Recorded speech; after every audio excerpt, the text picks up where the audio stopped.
Bonjour à tous et merci d'être avec nous cet après-midi. C'est même Bastien Labo dans cette émission Zigzag, émission culturelle où on va parler de religion, on va parler de savoir-faire, on va parler aussi de savoir-vivre aussi, mais savoir-vivre notre croyance, savoir-vivre notre religion au sein de notre famille. Et c'est pour ça qu'aujourd'hui, la femme est importante parce qu'on va parler de ça. J'ai avec moi Pasteur Myriam. Pasteur Myriam, si tu veux bien prendre ton micro parce qu'on a besoin de toi. Oh, oui. Vous voulez bien. Bonjour, frère Jean-Claude. La joie du Seigneur, il nous force. Hein? Oui, je sais. Merci pour l'accueil que vous réservez à nous, comme à tout instant, frère Jean-Claude. Merci aussi, pasteur Pierre, que nous sommes dans le ministère de l'Envoi. Merci, pasteur Pierre, d'envoyer à nous à Canal Austral pour parler de la femme en Christ Jésus. Voilà, le sujet est fait. Tout est mis et dit. La femme, aujourd'hui, on va parler de la femme. Hein, et pour ça, on a aussi avec nous, il faut prendre le micro. Hein, au moins, comme ça, on intervient à chaque moment sans perdre du temps. On est avec nous. Qui ça? Dis-nous. Voilà, dis-nous. Merci. Bonjour Jean-Claude. Je suis pasteur Kathleen. Merci de me donner l'opportunité d'être sur ce plateau. Et je remercie notre bien-aimé pasteur Pierre pour ce privilège. Ouais, on va parler tout à l'heure de notre sujet, mais aussi, bien sûr, on a avec nous... Pasteur Alexandra, bonjour. Frère Jean-Claude, merci pour cette grande opportunité que tu nous donnes d'être sur le plateau. Et je rends grâce aussi à pasteur Pierre qui nous a permis d'être là. Merci. Bien sûr. Et après, bien sûr, on a avec nous l'incontournable. Pasteur Corinne. Voilà, Corinne qui est avec nous. Pasteur Corinne qui est avec nous aussi. Pasteur Corinne, on va rester avec toi pour commencer cette émission, commencer cette discussion qui tourne autour de la femme dans le foyer, la femme en Christ. C'est-à-dire qu'aujourd'hui, on a l'impression que la femme, à l'intérieur de son foyer, qui n'est pas seulement son foyer, mais qui est le foyer de son mari aussi, parce qu'ils sont à deux dans ce foyer-là. Mais la femme a toujours été celui qui porte tout le fardeau de son foyer sur ses épaules. C'est ça. Merci Jean-Claude de nous recevoir et je rends grâce à Dieu pour la vie de notre bon berger qui nous donne cette opportunité d'être là réunis avec vous. Alors c'est vrai que nous sommes la personne qui est, on va dire, principale dans le foyer avec le mari et les enfants, mais nous ne portons pas tous les fardeaux. Ce n'est pas nous qui les portons, c'est Jésus qui les porte pour nous. Mais il faut dire qu'on est dans le foyer, on est une aide pour notre époux. Ouais. Et comment se fait-il qu'aujourd'hui, on a des soucis comme ça? Parce que dans cette nouvelle génération, là, on parle là d'un temps que vous connaissez, mais d'autres ne connaissent pas, parce que les jeunes femmes qui arrivent dans le foyer actuellement, ils n'ont pas cette connaissance-là, ils n'ont pas cette qualification-là, et ils n'ont pas cette croyance en Jésus aussi pour pouvoir être la personne qu'il faudrait au sein de ce foyer-là. C'est pour cela justement que nous, en tant que disciples de notre Seigneur Jésus, nous sommes amenés à apporter le salut dans l'île de la Réunion, dans tous les foyers de l'île de la Réunion, et faire connaître justement aux femmes quelle est leur position et comment elles doivent prendre position aussi dans le foyer. D'accord, c'est important d'avoir une femme dans un foyer, d'avoir une femme dans sa maison et d'avoir une femme qui dirige un petit peu, parce que dans une maison, c'est pas l'homme qui est le patron, c'est la femme qui est la patronne, non? N'est-ce pas? Merci, frère Jean-Claude. Merci, pasteur Pierre, de me donner l'opportunité d'être sur ce plateau. Alors, le Seigneur a dit dans sa parole, dans Genèse, que l'homme aura besoin d'une aide. Et nous sommes cette aide-là pour l'homme. Donc, l'homme, il est à la tête de la maison. Mais la femme est celle qui va prendre soin de sa maison à travers les prières, les intercessions qu'elle fait pour son mari, pour ses enfants. C'est la femme qui est une aide pour l'homme. Et la femme en Christ, c'est pas juste une femme, c'est la femme qui sait qui est son Dieu, qui sait comment servir son Dieu. Et la femme en Christ, c'est celle qui, justement, est partenaire avec le Seigneur. Parce que si on n'a pas le Seigneur avec nous, on ne pourra pas diriger notre foyer. Donc la femme en Christ, elle est active dans son foyer, dans son ministère et en dehors aussi, pour le Seigneur. D'accord. Pourquoi quelquefois ça marche et quelquefois ça ne marche pas? pourquoi quelquefois il y a des femmes dans leur foyer où ça ne fonctionne pas? Il y a des raisons pour cela. Merci, frère Jean-Claude, de me donner l'opportunité de répondre. Ça ne marche pas parce que la femme, déjà, il faut qu'elle soit en Christ. Comme pasteur Kathleen a dit, être en Christ, ce n'est pas seulement être à l'église, venir tous les dimanches au culte ou à la messe, mais il faut être serviteur, servante de Dieu, être affermi dans la parole de Dieu et méditer la parole de Dieu pour savoir ce qu'elle doit faire, parce que la parole de Dieu contient tout ce dont nous avons besoin pour avoir une vie épanouie dans le ménage avec le mari, les enfants, tout ce qu'on a à faire. Bien sûr. C'est ce manque de connaissances. Et comme pasteur Corinne a dit auparavant, nous sommes là, c'est pour cela que nous évangélisons et nous amenons le salut partout. Bien et sûr. Donner aux femmes, justement, de devenir des femmes en Christ. Pasteur Myriam, moi j'ai une question un petit peu décalée peut-être. Il y a aujourd'hui des hommes qui, on a l'impression qu'ils font un petit peu en trop dans leur foyer et qu'ils abusent un petit peu de la générosité de leurs épouses dans leur foyer. Pourquoi? Parce que il existe des foyers où la femme est très croyante, elle est en Jésus et le mari ne l'est pas. Dans ces conditions-là, qu'est-ce qu'il faudrait faire pour que le mari puisse équilibrer? Parce que dans un foyer, on équilibre les tâches. La femme a des tâches, l'homme a des tâches, et quelquefois ça fonctionne pas. Pourquoi ça fonctionne pas? Explique-nous un petit coup comment on peut faire. Merci beaucoup, mon frère Jean-Claude. Le Seigneur Jésus a dit que, afin que cette famille que Dieu aime, c'est-à-dire cette famille chrétienne, il faut que dans cette famille, il y a l'autorité de Christ. Et le mari qui est à la tête dans cette maison, il faut que l'autorité de Christ s'assoie en quelque sorte sur lui. D'abord, il faut que le mari obéisse à l'autorité et soumis à l'autorité de Christ. Et c'est à ce moment-là, comme il a l'autorité de Christ, il va bien mener la vie qui est dans sa maison, la vie avec sa femme, la vie avec ses enfants, et tout va réussir. Parce qu'il y a une autorité qu'il est soumis dedans. OK? Et dans ce contexte aussi, il est dit, dans les Écritures, il a dit, comme le mari a l'autorité de Christ, il dit, Marie, aimez vos femmes. Marie, aimez vos femmes, dans vos le femmes, sens non, que... Non, il n'y en a qu'un, il n'y en a pas plusieurs. Hein. Non, vos non, non, femmes, alors là, je vais rectifier. Vous mettez ça au pluriel, il est pas bon. Non, je vais rectifier. Pasteur Myriam, Non, quand même, non, hein. je vais rectifier. Rectifie. Très bien de le signaler, Jean-Claude, quand il est dit dans la parole de Dieu, l'importance de la ponctuation, l'importance des Écritures, Exactement. et même l'orthographe des mots. OK? Il est dit Marie, I-S, aimez vos femmes. Mais il y a eu comme une on va dire une déformation, une mauvaise interprétation des Écritures. D'où l'importance d'être en Christ pour mieux comprendre ce que Dieu nous dit dans sa parole. Et l'homme charnel, il a voulu interpréter ça de sa façon que ce soit bénéfique pour lui. Mais Dieu n'a pas dit ça. Il a dit Marie, I-S, virgule, aimez vos femmes. Ça veut dire, il a parlé généralement à tous les maris. Mais certains maris, on n'est pas là pour faire le procès de qui que ce soit. Hein. Ou l'apologie des maris, là, actuellement. Tu as relevé, mais tu veux que je te réponde, mais je vais te répondre selon les Écritures. Hein. Et il est dit, Marie, I-S. Donc, comme elle a signalé aussi tout à l'heure, pasteur Kathleen, elle a dit, la femme, là, elle est venue pour être une aide à son mari. C'est-à-dire que Dieu, comme il a choisi Dieu en tant que Christ est sur lui, Dieu dit maintenant, je vais t'envoyer une femme. Je vais choisir une femme pour toi. Pourquoi? Afin d'amener ce mari dans la mission que Dieu a choisie pour lui. Et là, ça va marcher. OK? Alors, si tu permets, bien sûr. Je vais prendre une écriture, mon frère. Il est dit dans Colossiens, chapitre 1, verset 27.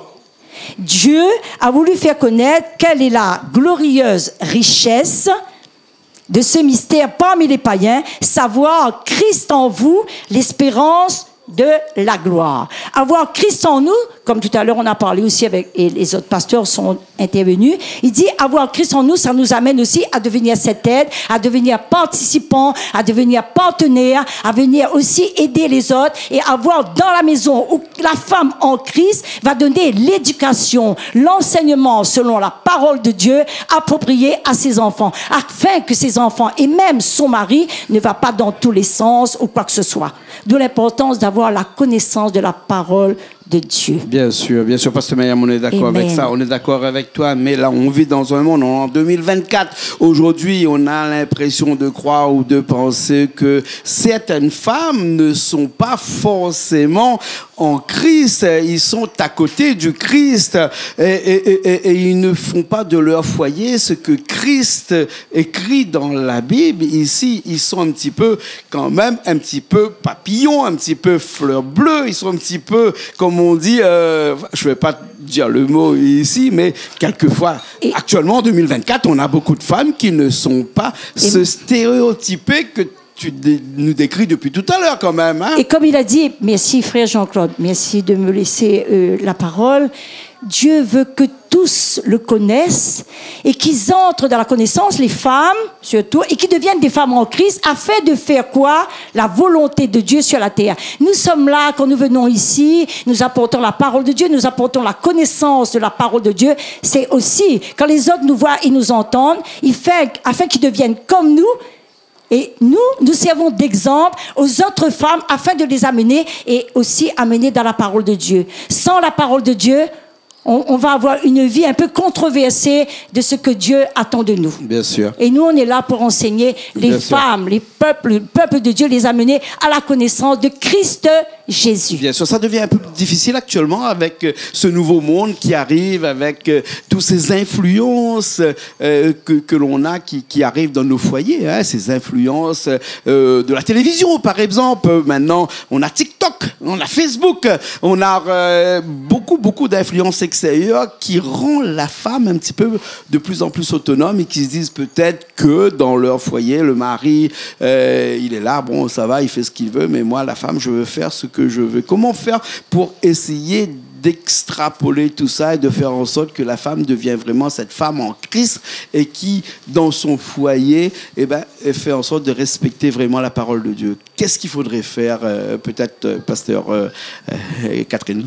Merci pour l'opportunité que vous me donnez. Alors, vous savez, pour être une femme en Christ, parce que chacune d'entre nous ici n'était pas une femme, on est toutes différentes, mais surtout, on n'était pas en Christ. Avant de connaître Christ, on a une vie mondaine. On a des enfants, on a un mari, mais comme vous dites, on vit un peu comme on a envie. Le ménage tourne un peu comme on a envie. Et quand tu as eu la révélation de qui est Christ, et tu as pris connaissance de la parole, ta vie change. Tu deviens une autre personne. Et je pense que chacun d'entre nous ici peut témoigner. Par exemple, moi qui étais dans le monde, aujourd'hui, j'ai une vie un peu plus saine déjà. Je suis nourrie de la parole et cette parole me permet d'éduquer mes enfants. Comme tu as dit, Jean-Claude, aujourd'hui, il y a TikTok, il y a Snap et tout. Mais il ne faut pas laisser nos enfants être endoctrinés par tout ça. Avant toute chose, il faut les enseigner. Et chaque matin, avant que mes enfants voient à l'école, je les demande de prier. Et c'est devenu un automatisme pour eux. Parce qu'ils savent, avant d'aller à l'école, je dois prier, je dois placer ma journée dans la main de Dieu. Le soir, c'est pareil. On trouve un moment, on partage la parole de Dieu, qui est le rhapsodie des réalités des jeunes. Et les enfants, ils s'imprègnent de ça. Ils s'imprègnent. Ils savent que Dieu est notre source. Et ce que j'inviterai à chaque femme de l'île de la Réunion, à retourner tout d'abord à leur premier amour, qui est le Seigneur. Parce qu'on a tendance à chercher le monde avant. Chercher un mari pour avoir des enfants, chercher un travail ou autre. Mais la source de notre vie, c'est Dieu. Et quand chaque femme de l'île de la Réunion, et même au-delà, parce qu'il y a beaucoup qui nous suivent au-delà, vont retourner à cette source qui est Dieu, tout va s'arranger. Tout va se remettre en ordre. Et eux-mêmes, ils vont voir que c'est réel, que la parole de Dieu, ce qu'elle dit, elle est réelle.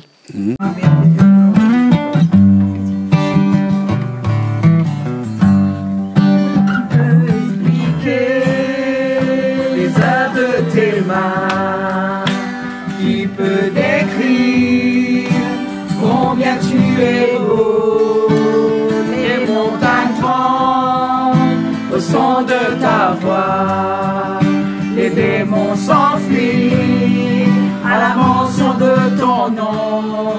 Qui peut expliquer les œuvres de tes mains? Qui peut décrire combien tu es beau?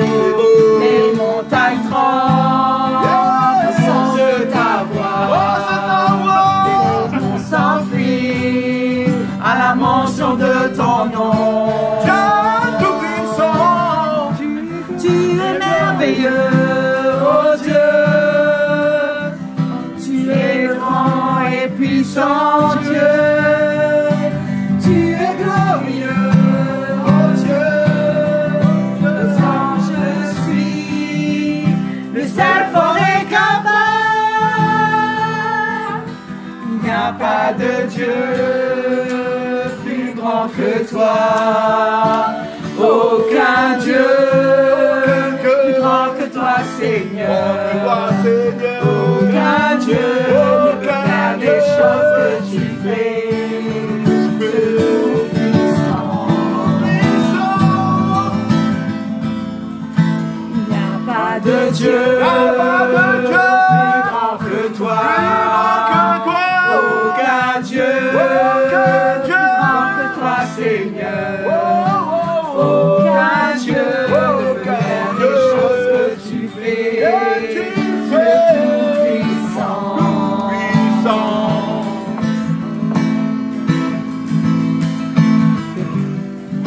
Personne ne peut résister à ta grandeur et puissance.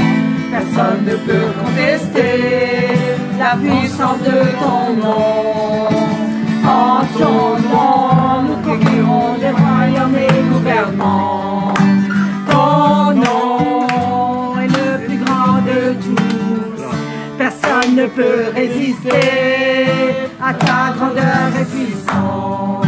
Personne ne peut contester la puissance de ton nom. En ton nom, nous conquérons des royaumes et gouvernements. Ton nom est le plus grand de tout. Tu es merveilleux, oh Dieu. Tu es le grand et puissant Dieu. Tu es glorieux, oh Dieu. Le grand je suis, le seul fort et capable. Il n'y a pas de Dieu plus grand que toi. Aucun Dieu plus grand que toi, Seigneur. Aucun Dieu ne peut faire les choses que tu fais. Tu fais tout-puissant. Il n'y a pas de Dieu plus grand que toi. Aucun Dieu plus grand que toi, Seigneur. Aucun Dieu ne peut faire les choses que tu fais. Tu es tout-puissant. Dieu tout-puissant. Dieu tout-puissant. Tout-puissant. Yeah. Alléluia. Amen.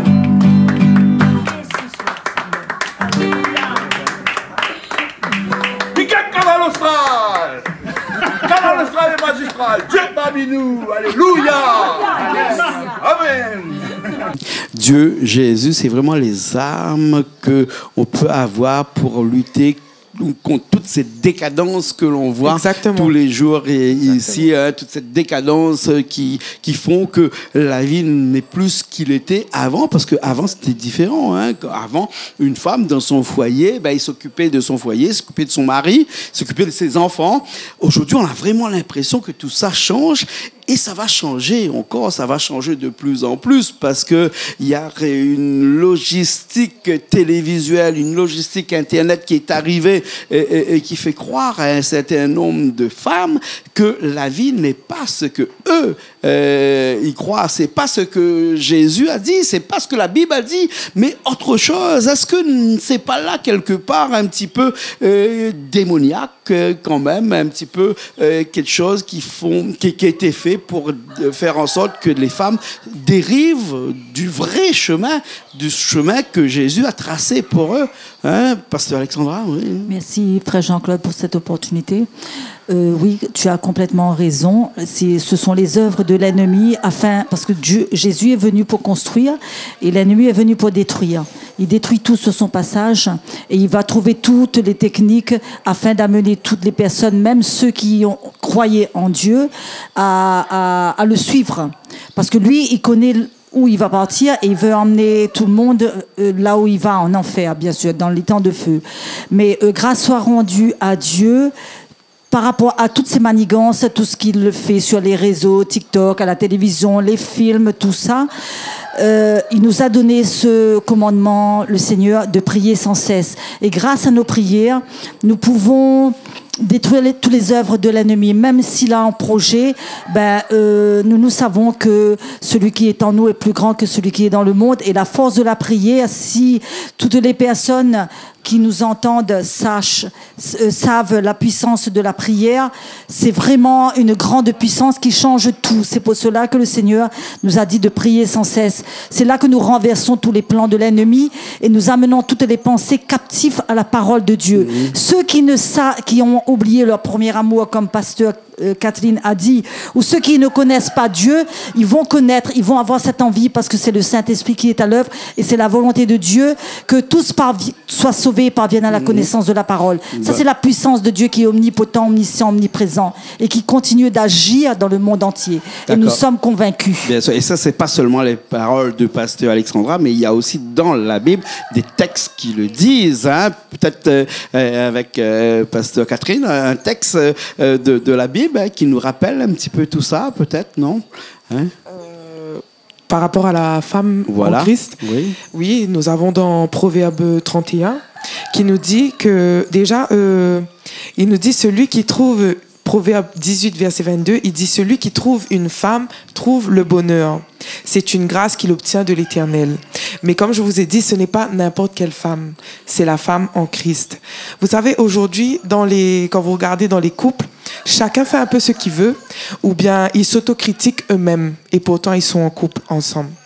Peu importe qui est ton mari, en tant que femme, tu dois prier pour ton mari, tu dois intercéder pour ton mari. Comme Pasteur Myriam a pu le dire, on aide le mari à entrer dans l'héritage que Dieu a prévu pour lui.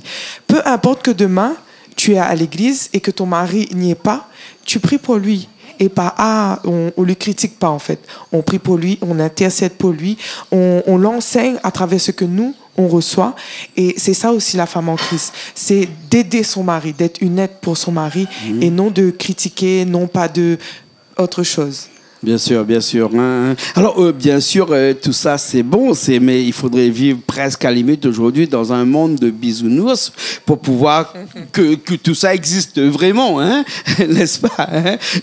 C'est vrai qu'aujourd'hui, dès qu'on tourne la tête, dès qu'on voit dans une famille, dans l'autre, dans la mienne aussi, pareil, c'est compliqué, tout ça. Eh ben, qu'est-ce qu'il faudrait faire? Qu'est-ce qu'il faudrait faire que... Allez, moi, je me mets dans la tête de la femme, je me dis, qu'est-ce qu'il faudrait que je fasse pour que mon mari soit bien avec moi et qu'on vive vraiment Jésus dans notre foyer? Ou peut-être, je me mets aussi dans la tête de la femme pour se dire, qu'est-ce qu'il faudrait faire que je fasse comme effort pour faire en sorte que l'on vive vraiment cette vie chrétienne, cette vie en Jésus? Merci beaucoup, Frère Jean-Claude, pour l'opportunité. Alors, ce qu'il faut savoir, c'est que, comme disait Pasteur Kathleen, nous sommes une aide pour nos époux, pour notre époux, pour mon époux. Et vice-versa aussi. Oui, en vice-versa. Mais comme Pasteur Kathleen disait, qu'au lieu de critiquer, pourquoi ne pas aider? Parce que nous sommes, nous les femmes, des influenceurs de notre époux. Imaginons que, par exemple, il ne sait pas faire la cuisine. Moi, en tant que femme, je connais faire la cuisine. Je vais lui dire, viens, aide-moi. Mais il a peur. Parce que si demain il sait faire la cuisine, c'est peut-être que lui qui va passer au fourneau plus souvent que toi. Ben non, parce que quand il sera au foyer, c'est moi qui va m'incruster cette fois-ci. D'accord. Je vais venir à côté, je vais dire, est-ce que tu veux que je t'aide? Je fais les oignons, je prépare l'ail. Voilà, il faut être à deux, partager. Voilà, partager les tâches. Mais dans tout ça, il faut de l'amour, parce que s'il n'y a pas d'amour, il n'y a pas tout ça. À chaque fois que tu vas essayer de faire quelque chose pour convaincre l'autre, il va croire que tu essaies de faire quelque chose pour l'inciter à faire des choses dans la maison. Hein? Le Seigneur nous a donné la persévérance. Voilà. À chaque fois qu'il dit non, nous on reste là, on dit oui. Là et tu dis oui. Le monde parfait n'existe pas, mais le monde en Jésus existe. Hein? Et ça, on le voit toujours dans les versets de tout ce qu'on peut lire dans la Bible, qui est vraiment le livre de référence de notre vie de tous les jours, de tout ce que l'on fait de ce matin jusqu'au soir, et même lorsqu'on dort, la référence, c'est le livre. Et quand on dit qu'il faut que Jésus est en soi, aujourd'hui on a parlé de ce sujet qui dit que Marie est en nous, que la femme doit être aussi en Jésus, et bien peut-être quelque part, il faudrait dire aussi qu'il faudrait aussi que les hommes soient en Jésus un petit peu, non? Amen. La femme qui est en Christ, son rôle est de prier pour son mari, pour que son mari, justement, s'il n'est pas en Christ, il accepte, il devient cet homme en Christ, pour que le foyer puisse fonctionner grâce à la parole. Et la femme, donc, elle pourra mettre à profit tout ce qu'elle a appris dans la parole de Dieu, ce qu'elle a médité, pour avoir un bon foyer qui fonctionne. Et je voulais ajouter un verset dans Proverbe 31, versets 10 à 11, qui dit « Qui peut trouver une femme vertueuse? Elle a bien plus de valeur que les perles. Le cœur de son mari a confiance en elle. » Et Proverbe 12, verset 4 dit aussi, une femme vertueuse est la couronne de son mari. La femme vertueuse, j'invite aux téléspectateurs et même à toi aussi, frère Jean-Claude, à lire le Proverbe 31 du verset 10 à 30 qui décrit qui est la femme vertueuse et tout ce qu'elle fait. Elle est travailleuse, elle est responsable, elle s'occupe de ses enfants. C'est vraiment une femme à l'intérieur du foyer qui on va dire, qui emmène la barque, qui aide son mari. Elle n'est pas au-dessus de son mari, mais elle aide son mari. C'est pour cela qu'elle a été créée.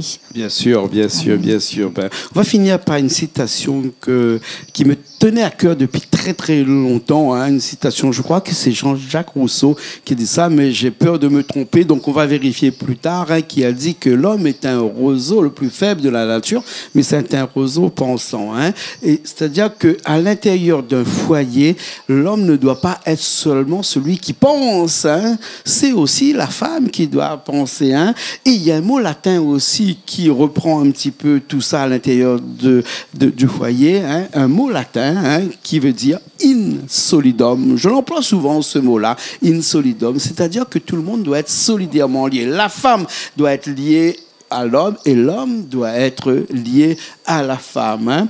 Et dans une certaine façon, si au cas il n'y a pas de la communication, s'il n'y a pas de l'entente, s'il n'y a pas quelque chose qui lie les deux, comme un ciment qui lie le béton et qui forme des maisons, eh ben, il n'y aura pas aussi cette entente-là. Le ciment dans un foyer, à mon avis, ça doit être la Bible. Ça doit être vraiment ces textes-là qui nous permettent tous les jours de faire en sorte, eh ben, qui nous tiennent debout, hein, et qui ne nous fait pas flancher à chaque fois, parce que dans la vie de tous les jours, on a énormément de choses qui nous font tomber. Hein, et ben, si on évite, pour éviter de tomber, on a toujours dit que Dieu est une barrière qui empêche les hommes de tomber. Hein, et qui est cette barrière-là? Ben, c'est la Bible, hein, c'est nos Écritures, hein, c'est tout ça. Hein. Pasteur Myriam, hein, moi j'aimerais bien finir cette émission-là avec toi, hein, pour vraiment nous expliquer un petit peu, hein, que serait une femme sans un homme et que serait un homme sans une femme à l'intérieur de son foyer. On entend souvent dire dans le monde ici terrestre que la femme est l'avenir de l'homme. Il y a quelque chose de bien fondé là-dedans. Je reviens sur ce que pasteur Kathleen a dit et aussi sur ce que pasteur Alexandra a dit, d'où l'importance, quand on a une vie de prière, et une vie dans la connaissance de la parole de Dieu. Et Pasteur Catherine a parlé aussi, a bien signifié dans le sens que le matin, avant que ses enfants aillent à l'école, ils ont un partage de la parole de Dieu. Ça veut dire que elle est en train de les fortifier afin que contre tout esprit d'adversité qui vont venir que ses enfants. La femme en Christ doit avoir cette attitude-là. La femme en Christ, permets-moi de parler, merci chers téléspectateurs, nous en sommes témoins. On a été envoyés pour servir d'exemple. C'est pas par orgueil qu'on le dit, parce qu'on est des femmes en Christ. Nous apportons la parole de Dieu, nous enseignons, nous amenons à tout instant chacun à prier, nous démontrons, on va parler du reach out, parce qu'on a un grand moment d'évangélisation du 2 décembre, évangélisation mondiale. Elle dit, nous atteignons le monde avec le rhapsodie des réalités. La femme en Christ va partager le rhapsodie des réalités. Et à l'écoute, téléspectateurs, femmes, comme il est dit, écoutez ce que Dieu vous dit. Le jour de l'évangélisation, du reach out, nous amenons toute personne qui a certainement compris, selon ce que l'Écriture dit, à amener toute femme à obéir à la parole de Dieu et à venir distribuer le rhapsodie des réalités. C'est ça, travailler pour Jésus-Christ. C'est ça, la femme en Christ. Dieu a fait de nous des serviteurs. La femme en Christ est serviteur. Elle est servante dans le bureau, ou voire même dans la mission que Dieu lui a donnée et que Dieu lui a envoyée. Parce que toute femme et tout homme sur la terre, Dieu les a créés pour un but bien précis. Quoi? Servir Dieu. Et c'est ça, à force de servir Dieu, tu rentres dans ton héritage et tu deviens ce monument de Christ Jésus. D'accord, merci beaucoup. J'aime bien, Pasteur Myriam, la synthèse que tu fais avec le monument. Ah, les monuments, c'est quelque chose qui dure depuis longtemps. Une vie dure 70 ans, 80 ans. Un monument peut rester là pendant longtemps. Hein? D'ailleurs, Jésus est pour nous aussi un monument. 2000 ans déjà qu'il est là et pas une ride par une égratignure, par un bras qui est cassé, qu'on va recoller après. Non, elle est là, il est là et il existe toujours. Et ce monument-là, c'est vraiment Jésus. Un petit mot, Pasteur Catherine, pour pouvoir finir cette émission-là. Merci, frère Jean-Claude. Ce que j'aimerais dire à toutes les femmes de l'île de la Réunion et ceux qui nous suivent, de venir chercher votre copie de Rhapsodie. Elle n'est pas faite que pour la femme chrétienne ou tout le monde y trouvera son compte. Et ça va changer votre vie, ça va donner un sens à votre vie parce que c'est rempli de la parole de Dieu. Et donc voilà, et j'en suis témoin moi-même qui est partenaire de ce Rhapsodie que je finance chaque mois afin qu'il puisse aller dans le monde entier et surtout dans l'île de la Réunion. Et quand tu es une femme en Christ, tu sais qui tu es. Tu sais qui tu es. Donc tu vas éduquer tes enfants de cette manière. La société a besoin des femmes en Christ parce que la femme en Christ sait qui elle est, elle va éduquer ses enfants de tel et elle aidera son mari de cette manière-là aussi, selon la volonté de Dieu. Bien sûr, Pasteur Alexandra. Merci, frère Jean-Claude. Moi, personnellement, j'encourage à toutes les femmes, même surtout celles qui ne connaissent pas Dieu, de se joindre à nous pour ce grand jour, le 2 décembre, pour le Reach Out. Et vous allez découvrir l'amour de Dieu, parce que l'amour de Dieu est incommensurable et personne ne peut nous donner cet amour-là. Et ça va vous permettre de connaître qui il est et comprendre la parole de Dieu et comprendre ce que Dieu attend de chacun de vous. Parce que vous êtes les bien-aimés de notre Seigneur Jésus-Christ. Amen, merci. Merci. Pasteur Myriam, j'ai 3 mètres derrière là-bas parce qu'on est en train de faire un petit bâtiment là-bas. Je mesure tous les jours et j'ai jamais arrivé à comprendre comment Dieu est incommensurable parce que même avec mes mètres, j'arrive pas à le mesurer. Hein, c'est vrai. Hein, il me faudrait des mètres et encore pour le mesurer tellement. Hein, sa puissance est forte, tellement sa longueur est intense et tellement ses distances sont impressionnants. Hein, voilà, incommensurable. Merci beaucoup de ce mot-là. J'adore ce mot-là, incommensurable. Hein. Un petit mot juste pour nous dire un petit peu de ce sujet d'aujourd'hui, hein, de cette femme qui est à l'intérieur de ce foyer et qui doit respecter non seulement son mari, mais Dieu avant tout pour pouvoir respecter ensuite tout ce qui est autour de lui. Merci Jean-Claude pour l'opportunité. Et comme a dit notre bien-aimée pasteur Kathleen, nous devons revenir à notre premier amour. Et c'est Jésus-Christ. C'est à travers sa parole que nous voyons des femmes vertueuses que nous sommes et qu'il y en a aussi à travers la télé. Ce qu'il faut savoir, c'est que nous parlons de la rhapsodie. C'est un outil que le Seigneur nous a donné pour pouvoir évangéliser et aussi apporter l'amour de Dieu, cet amour incommensurable, à l'intérieur des foyers où il y a justement des turbulences. Bien sûr. À travers ce petit livret, quand ils vont ouvrir, c'est comme on dit, la Bible en miniature. Parce que c'est vrai que certaines personnes, certains hommes, femmes, enfants et vieillards ont du mal à lire la Bible. Le Seigneur nous a donné cet outil. Un concentré. Alors, nous profitons de cet outil-là pour justement amener la parole de Dieu et faire du changement et transformer les foyers. Bien sûr, bien sûr. Pasteur Myriam, moi j'ai des ouvriers qui travaillent chez moi tous les jours. Hein. On sait bien, ils ont des truelles, hein, ils ont des marteaux, ils ont des ciseaux et tout ça. C'est des outils qui leur permettent de monter des murs, qui leur permettent de monter des maisons, etc. Et tout ça c'est bien. Mais que serait la vie d'un chrétien sans ce rhapsodie? Il est dit que, merci frère Jean-Claude, le rhapsodie, il dit qu'il vient après la Bible. Et comme on a parlé, et Pasteur Green le dit, et aussi nous insistons beaucoup sur le rhapsodie des réalités. Nous touchons beaucoup le monde avec le rhapsodie des réalités. L'ange, on dit l'ange messager de notre Seigneur Jésus est dans ce rhapsodie des réalités. Et c'est pour ça qu'il dit, nous, avec la campagne d'évangélisation, bien avant que ça arrive le 2 décembre 2024, où ça va être la journée mondiale, toucher toutes les nations avec la rhapsodie des réalités, on avait déjà évangélisé avec le rhapsodie des réalités. Il faut que chaque rhapsodie des réalités entre dans chaque maison de toute l'île de la Réunion et même les alentours, Mayotte, Comores, Madagascar, Rodrigue, etc. Dieu n'est pas limité. Dieu, c'est un Dieu qui va partout. La terre et le ciel, c'est Dieu qui a créé. Et tout ce qui est sur la terre appartient à Dieu. Dieu n'a pas de limite, qui est le Saint-Esprit. Celui qui a créé toute la terre, c'est le Créateur, c'est le Saint-Esprit. Donc, le Saint-Esprit, il va où il veut, quand il veut, sans demander avec la frontière. C'est l'homme terrestre qui a mis des frontières sur la terre. Mais Dieu l'a dit à nous, allez partout dans toutes les nations, apporter la parole de Dieu et toucher les nations, toutes les nations, avec la rhapsodie des réalités. Parce que ça, c'est traduit en plusieurs langues et il y a aussi quelques dialectes. Bien beaucoup sûr, de dialectes. bien Afin sûr. que tout y connaît dans notre langage, alors c'est pour ça qu'il dit pas que la traduit un peu part. en mauricien dernièrement, ça, non? Oui, c'est vrai. Alors, dis pas que Dieu, je ne connais pas qui c'est, il est Jésus-Christ, parce qu'à tout instant, nous l'avons entendu parler, chacun de nous, parler de Jésus-Christ. Je vais finir aussi, frère Jean-Claude. La femme en Christ, il est bâti sur la parole de Dieu. Il va, il connaît ça, parce que il est habité par le Saint-Esprit, qui est Dieu lui-même. Okay? Femme, vous qui êtes en train de regarder à nous là, les temps, elle est dans l'urgence, que ceux-ci viennent à Christ.